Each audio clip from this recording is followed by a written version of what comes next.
Welcome to the Enabling Buying Podcast. I'm your host, Paul Kirch, and I'm grateful you're here. Enabling Buying is brought to you by Collavia.com, your all in one sales enablement platform.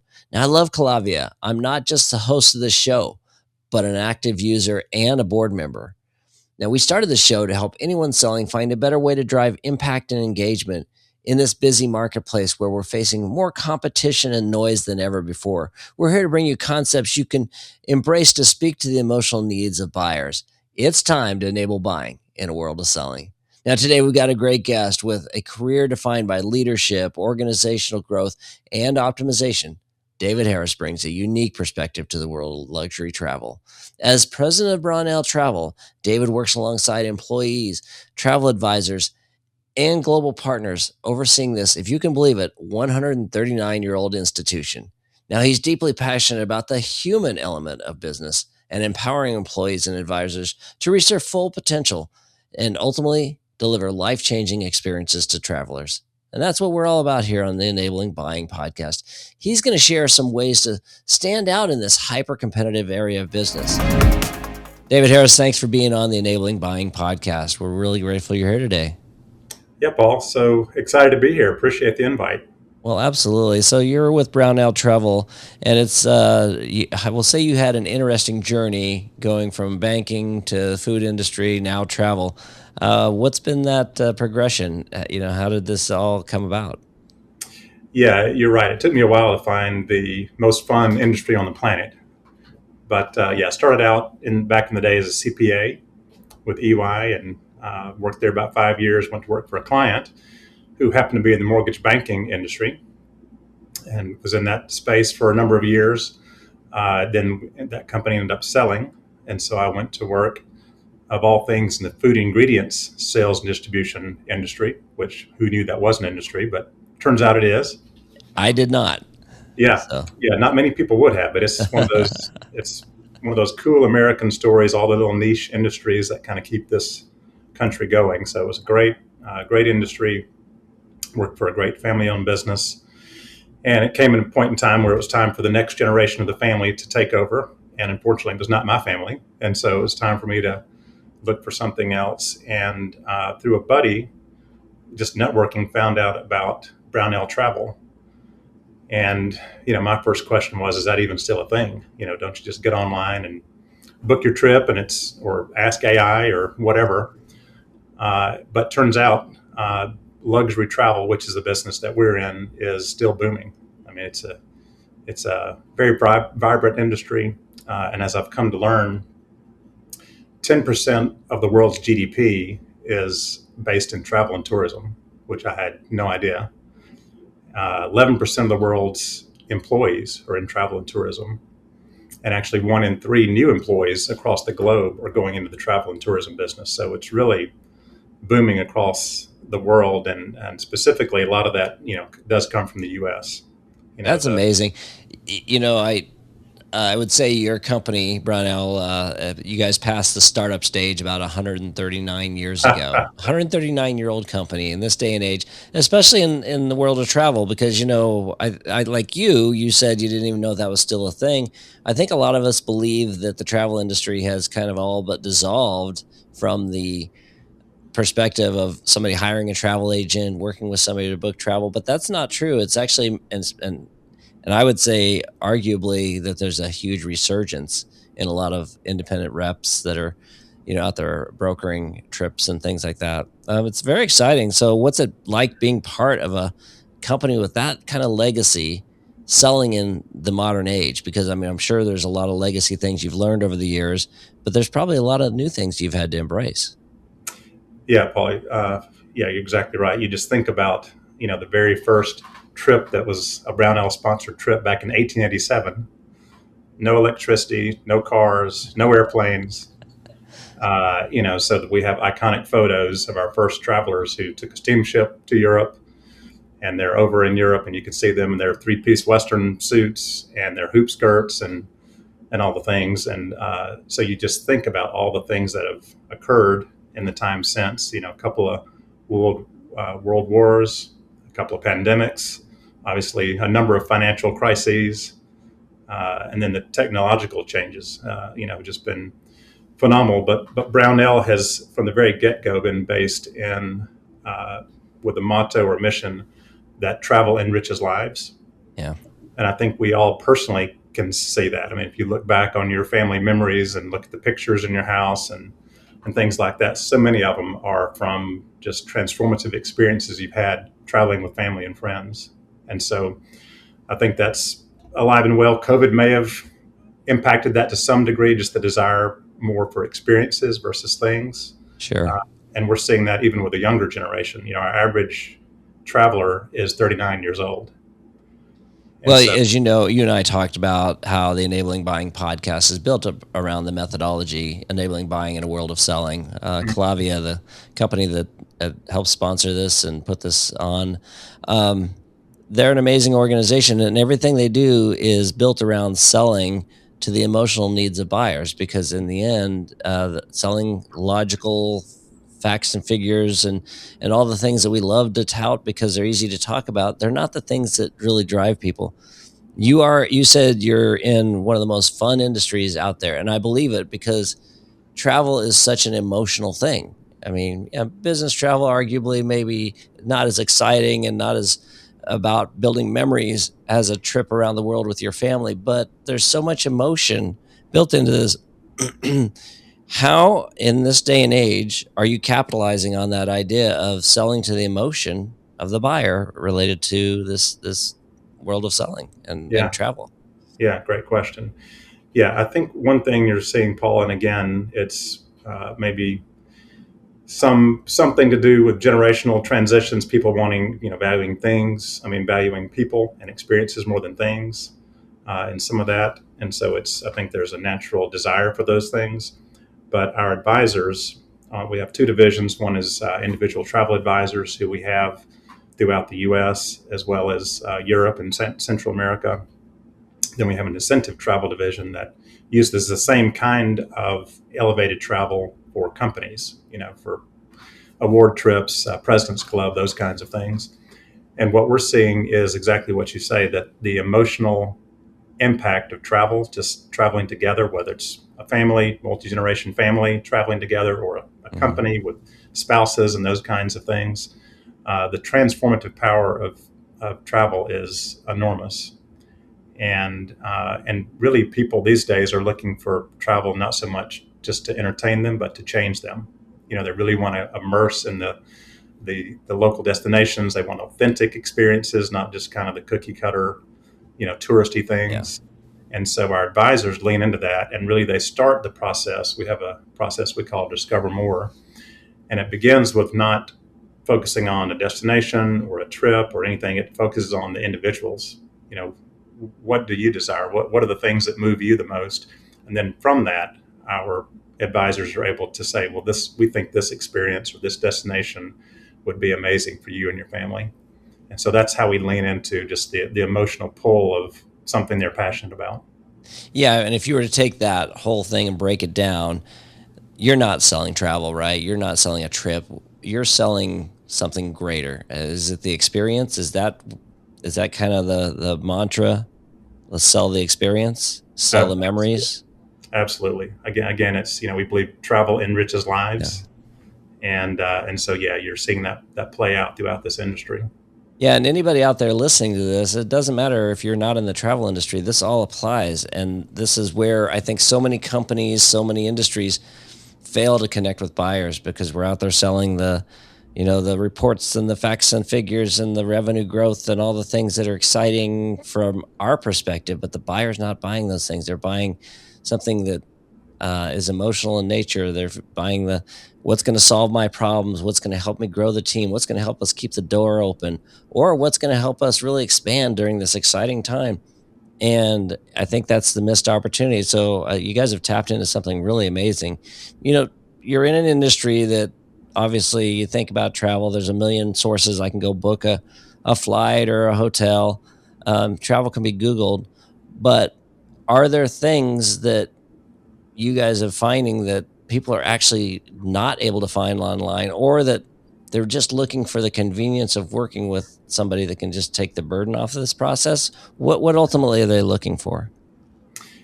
Yeah, I think exactly to your point, Paul. I think they're looking for a trusted advisor.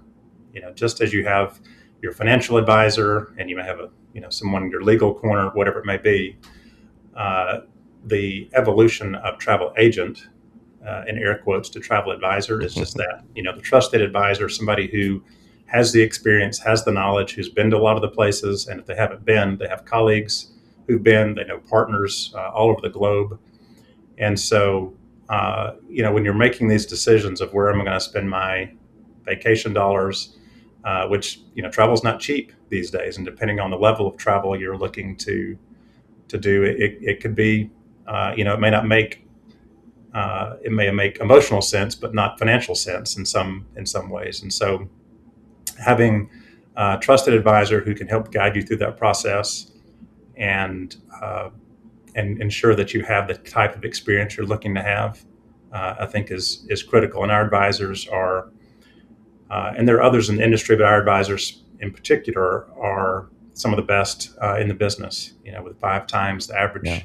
sales, and just very experienced, very high level, high performing folks who've been in other industries. We have recovering lawyers and accountants, and we have Harvard MBAs, Stanford MBAs, and people just who have a real passion for travel and a passion for helping others. And it's neat to see them kind of grow their Yeah. individual businesses. It's unbelievable because before you and I spoke the other day, I was so oblivious to the fact that this industry was thriving in that way, and that there's this level of people out there involved in the sales process. I love it, but I'm wondering if there's some hurdles that the advisors face. And I want to get to the incentive selling here in a moment, but one question I have: are there areas where you find the advisors are maybe losing margin? Maybe they're that often they're trying to maximize the sales and not necessarily the margin that they're gaining, and that there's like some fear that comes into play, because I've got to think that you're competing against some low price offers out there. I would guess that that's a challenge at times, right?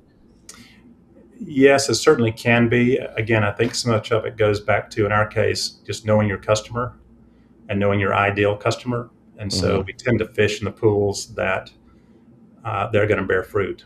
And so if there's somebody who's just kind of, in our case, looking for a just kind of a bare bones budget vacation, then that's not our ideal customer. Yeah. So the person that we're looking, or the family we're looking to work with, is somebody who really does value the experience, does value the expertise, and is willing to entrust that to somebody. And in that case, the margins are fine. We do have, especially with what's going on globally, which this is one industry, as there are others, but this one certainly is hugely impacted by geopolitical events. Yes, since a lot Anytime, of our listeners are probably in the sales side of things, either sales leadership, maybe running a company, or an active salesperson, they're probably aware of things like president's clubs or other incentives that they can earn within a company where they might get some paid travel. Your incentive division, let's talk a little bit about the types of projects you guys are actually focusing on. yeah, thank you. Yeah, again, it's using that same power of travel, the power to transform. And if you think about it, certainly cash incentives are nice, and they certainly have their place. But people, your high performers, your employees will get a cash incentive, and it'll go to buy the new tires for the car, or the washer and dryer, and it kind of tends to fade. Whereas if through an incentive travel experience, if you're traveling with your employees and their spouses, or your customers and their spouses, I mean, those memories last a lifetime. And so, and often what we find is it's the spouses that it makes sure that you are back next year. Yeah, I think You know, you last time we spoke, you said that spouses become the sales coaches for the future hundred performance of that percent. family. I Yeah, love hundred that. percent. CRMs, slide decks, inboxes. Sales teams don't need more scattered tools. They need alignment. Collavia brings your sales playbook, AI coaching, training, and goals together in one platform for consultative B2B teams looking to close more deals with less confusion and greater consistency. Collavia, enabling buying in a world of selling. Visit Collavia.com. Yeah. So, why does experience outperform cash? Because I mean, we always hear that, hey, salespeople are motivated by it. All they care about is the money they make, which we both know that that's not necessarily true. So, why does experience outperform? Yeah, obviously, again, the cash compensation is important, no doubt about it. But they could get that from the next company down the road. So if your company is offering an incentive travel program, again, those immersive experiences, those authentic experiences that they could not do on their own, because these are these are elevated trips. And again, it's the bonding that takes place with their Yeah. colleagues, with you as leadership or owners. There's just no replacing that. And so the loyalty factor, the stickiness, the engagement, the motivation, all those things are just enhanced to a very high degree. And the ROI, there are different studies out there, but the ROI is way over 100%. So any dollar you spend on an incentive travel program, it's going to return itself uh, beyond what you invested in it. Yeah, there's nothing like winning President's Club and then next year finding out you fell short because it's like. But I'm curious. I you guys have been doing this for so long and you have such a rich history. I'm curious if you've identified some things that psychologically make incentives stick. You Yeah. mentioned stickiness. I'm sure there's some things you've identified. Yeah. And again, I think it's just getting out of the day to day, getting in, again, an amazing location. So we might have someone in, or a group in Greece or London or what have you, and you're doing these experiences together. You're experiencing the local culture together. You're having these amazing experiences together, whether it's eating in Henry VIII's court, where he and Anne Boleyn dined as a private experience. Uh, Whatever it may be, these things are bonding you together because they're so unique and they're so kind of over the top, or can be, that there's just really no replacement for that. Yeah, it's incredible. And you think about the memories that would come from something like that.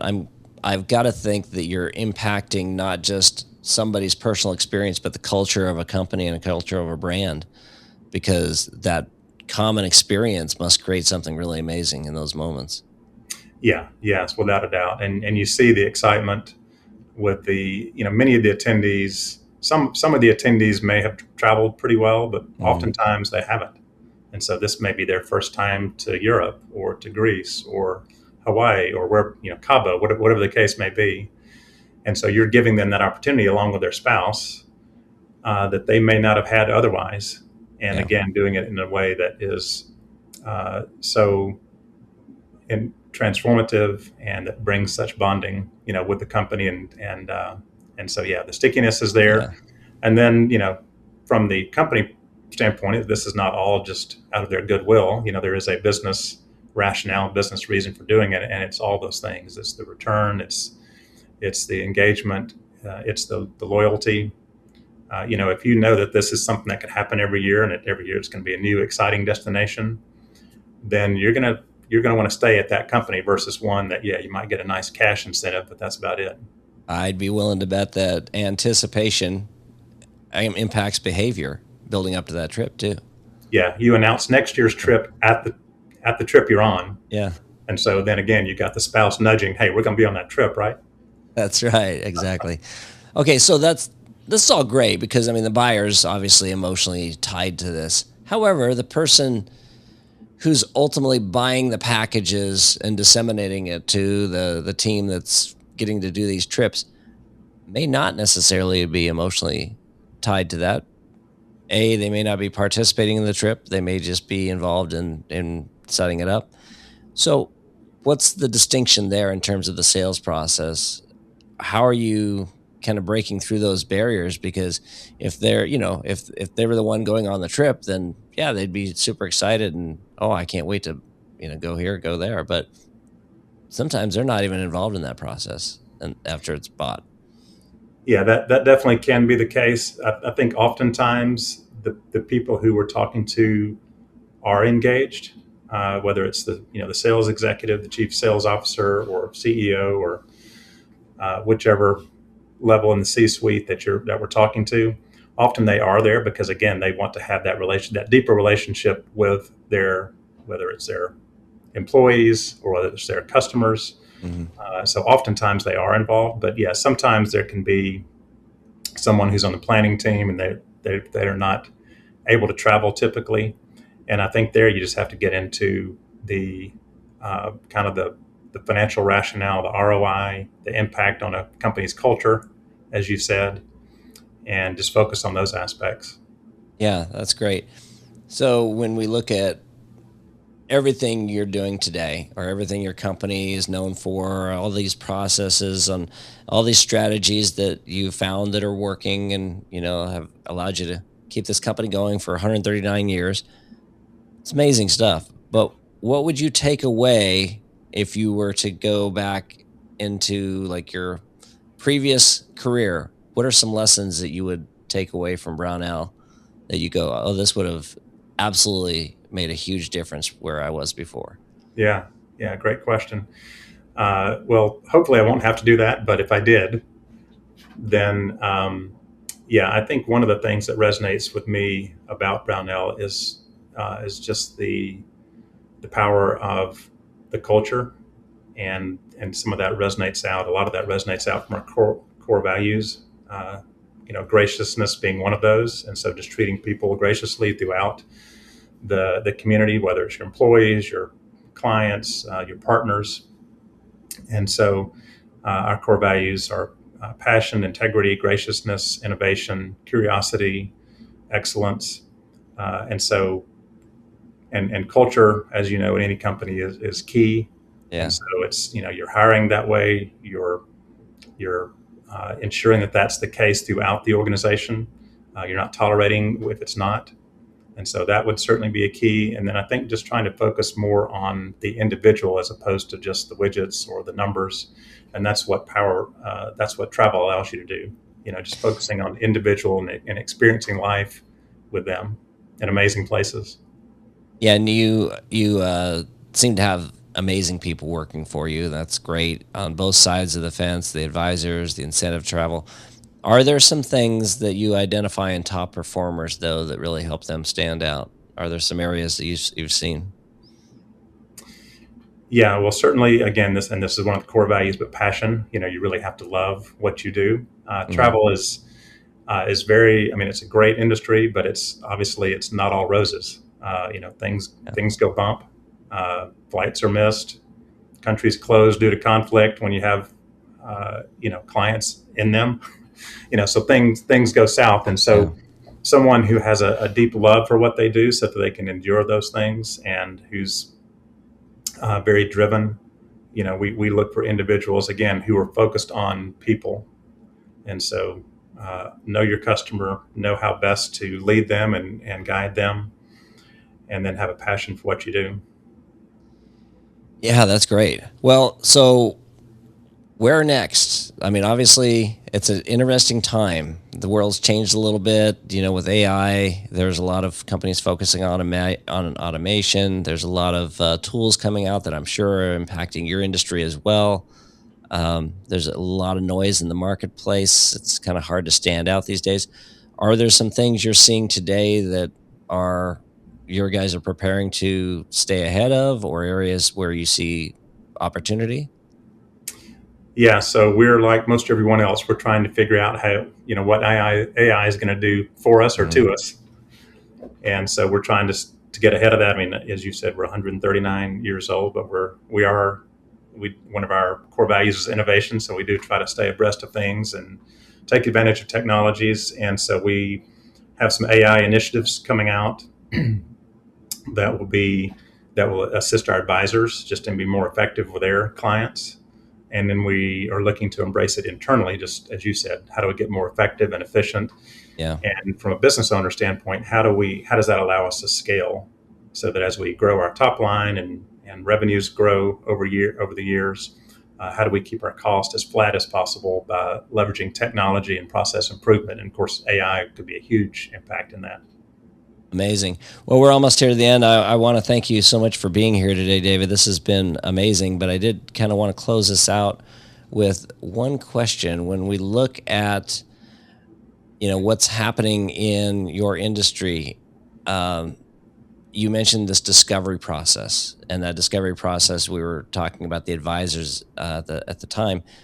Are there things in that discovery process that the incentive team is leveraging as well? Things that you've found that just kind of are universal across both your areas of business? Yeah, great question. Yeah, we actually use that process for both sides of the house, so to speak.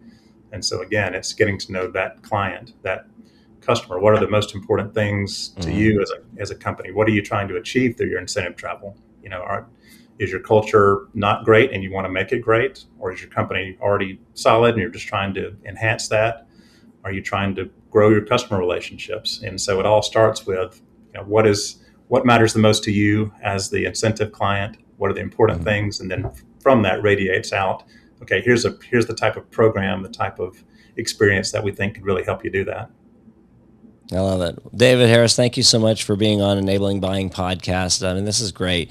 Everything you're talking about applies to just about anybody listening out there. It's obviously travel is an industry that you kind of have clearly defined that there's an emotional connection with traveling no matter what. But I think every industry has that opportunity and they're missing that. My only last question is, are there things you think a CRO, if they sat in on one of your training sessions or some sort of developmental session, that they would be surprised by? Something a sales leader might be surprised by. I'm not sure about surprised by per se, but again, it's just like in any industry. I think the most important thing is building the trust of your Yeah, client and really being that trusted advisor. And so that goes with doing what you say you're going to do, following through, and kind of earning that trust over time. So that's we focus a lot on that when we're bringing new to the industry individuals into the industry. I love it. David Harris, thanks again for being on Enabling Buying Podcast. Thank you, Paul. Take care.